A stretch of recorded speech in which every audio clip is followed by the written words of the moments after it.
आज रात 12 बजे के बाद अगले 15 दिन के लिए जो कीमतें होंगी वो पेट्रोल की कीमत में 12 रुपये की कमी की जा रही है और इसकी नई कीमत 282 रुपये से कम होकर आज रात 270 रुपये हो जाएगी। डीज़ल की कीमत में, हाई स्पीड डीज़ल की कीमत में 30 रुपये कमी की जा रही है, जो कि 288 रुपये से कम होकर 258 रुपये फ़ी लीटर मुकर्रर हो जाएगी।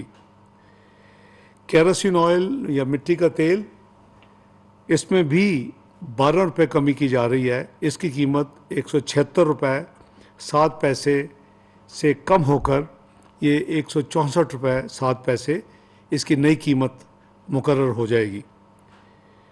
और लाइट डीजल ऑयल जो कि ट्यूबवेल्स और उनके ऐसी चीज़ों के लिए इस्तेमाल होता है, उसमें भी 12 रुपये की कमी की जा रही है फ़ी लीटर।